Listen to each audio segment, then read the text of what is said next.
Bienvenue dans cette nouvelle édition du Non-Stop Info. Voici les titres de l'actualité.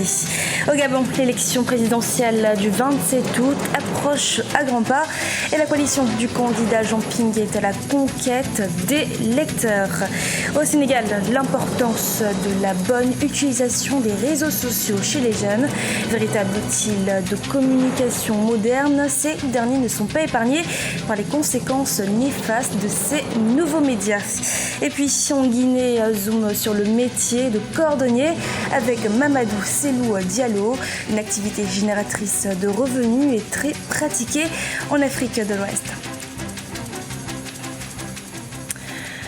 En Tunisie, le nouveau Premier ministre Youssef Chahed a dévoilé samedi la liste des membres de son gouvernement d'union. Ce gouvernement est rajeuni et composé de 8 femmes. Le Premier ministre a promis entre autres la mise en œuvre de réformes économiques, car rappelons que son gouvernement hérite d'une situation économique délicate. 3 attentats importants revendiqués par des groupes djihadistes l'an dernier ont fait chuter l'activité du tourisme, un secteur clé pour le pays.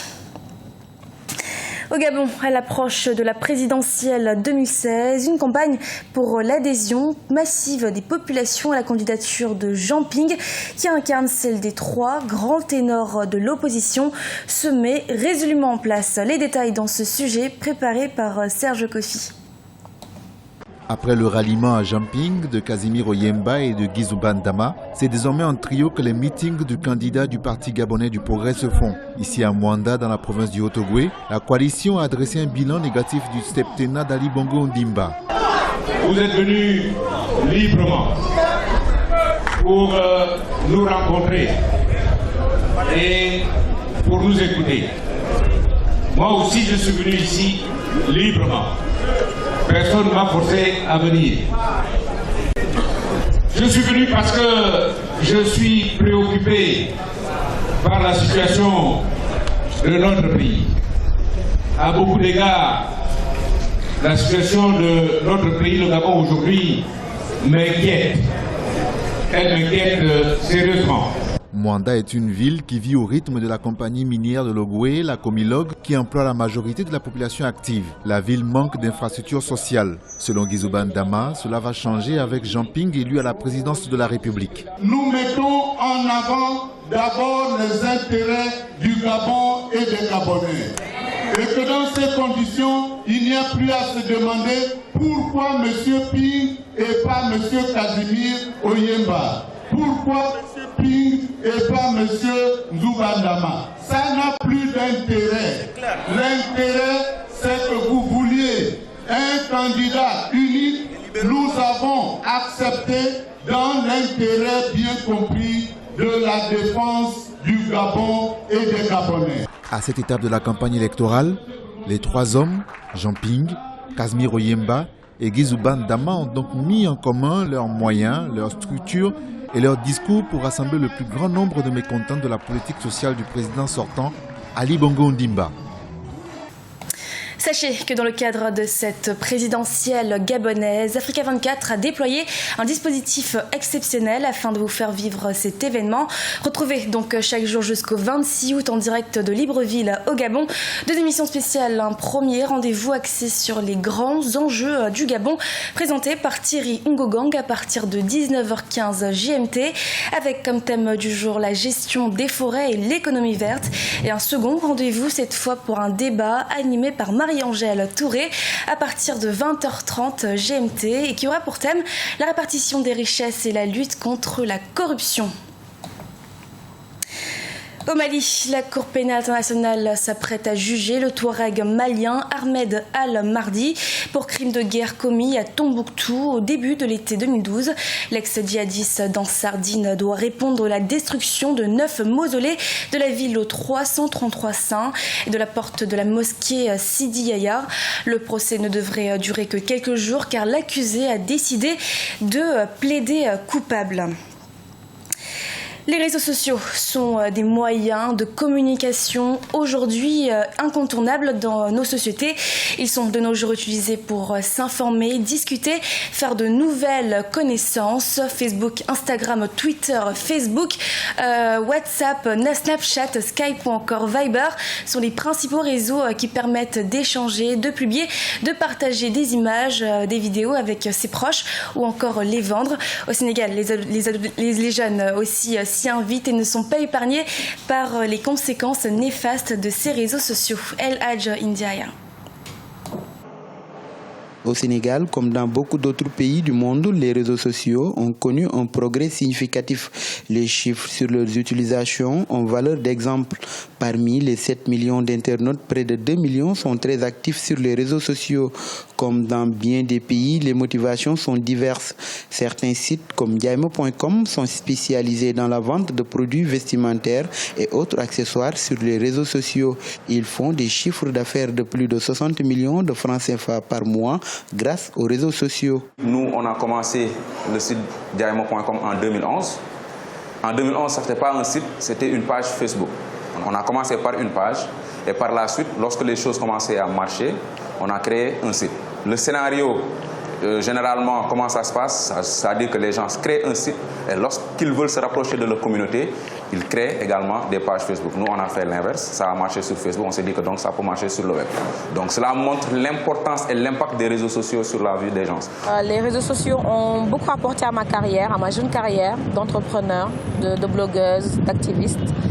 Ça m'a permis d'avoir une ouverture sur le monde, ça m'a permis d'avoir une ouverture sur le Sénégal, sur les gens, sur ce qui se fait ailleurs.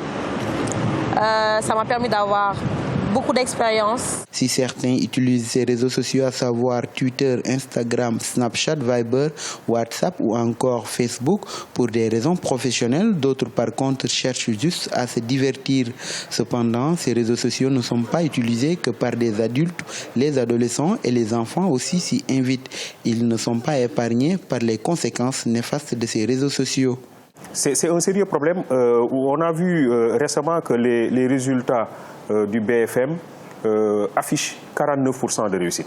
Alors dans ces 49% de réussite, je crois que c'est important, la région de Matam, c'est-à-dire une des régions de la périphérie très éloignée de Dakar, 600 km de Dakar ou peut-être plus, cette région-là a fait les meilleurs résultats au BFM.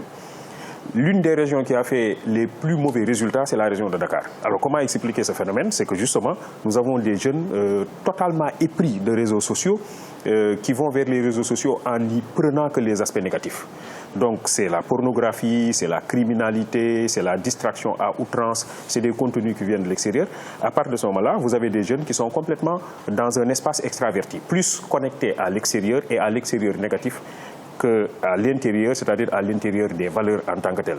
Aujourd'hui, les réseaux sociaux occupent une bonne place centrale dans la communication sociale et même professionnelle. Selon certains observateurs, leurs utilisations nécessitent leur maîtrise pour une interaction utile pour ces utilisateurs. Le métier de cordonnier fait partie des plus vieux métiers exercés par des jeunes Guinéens. Certains parmi eux en tirent un revenu leur permettant parfois d'ouvrir des petites boutiques qui finissent par devenir des grands magasins de vente. Un autre jeune exerce ce métier d'une manière tout à fait particulière. En cause la qualité et la texture des chaussures qu'il propose à ses clients. Et la plupart d'entre elles sont faites sur commande. Zoom sur cette activité génératrice de revenus avec notre correspondant Guinée, Emmanuel Milimono. Mamadou Selou Diallo manie quotidiennement du fil. Ces mouvements réguliers, précis et rapides prennent forme petit à petit jusqu'à devenir une chaussure selon le modèle choisi par son client. Ce travail, le jeune Selou l'a appris à la fois par passion et par nécessité. Même sans atelier de travail fixe, il en tire le revenu qui lui permet de faire face à ses petits besoins. À l'heure actuelle, je le vends à 100 000 francs, plus tard 150. Depuis que j'ai commencé le travail, vraiment, je vois que ce que j'ai en train de faire, c'est quelque chose qui a de l'avenir. Des fois, je confectionne, j'envoie au marché, mais des fois aussi, si tu lances ton commande, j'écris ton nom sur la dossier. Si c'est ça que tu veux, là aussi je peux le faire. Mais il y a les autres qui commandent, il y a les autres que je fabrique pour moi-même et aller vendre. Le défi pour le jeune Cellou Diallo est de satisfaire sa clientèle afin de vivre de son métier. Ses chaussures sont d'une texture originale, faites uniquement à la main et rassemblant des matières premières différentes. Son inspiration quant au design qu'il leur donne provient essentiellement des symboles nationaux tels que le drapeau, histoire pour lui de vendre également l'image de son pays. Mon objectif n'est autre chose que de valoriser la culture guinéenne en particulier et Afrique en général.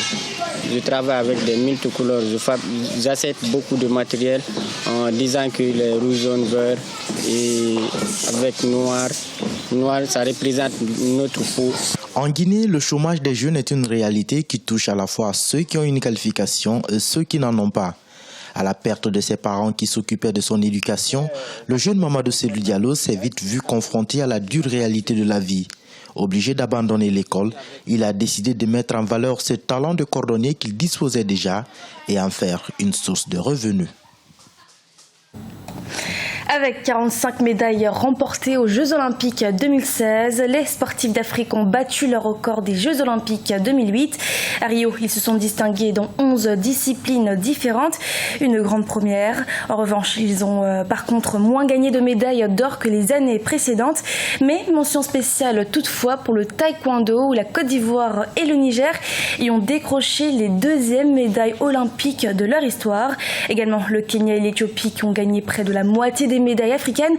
Aux Jeux Olympiques, l'Afrique reste également toujours aussi tributaire de ses résultats en athlétisme. À Rio, elle y a remporté 62% de ses médailles. C'était le journal de la rédaction. Nous vous remercions de votre fidélité. Dans quelques instants, une prochaine édition de l'actualité sur Africa 24.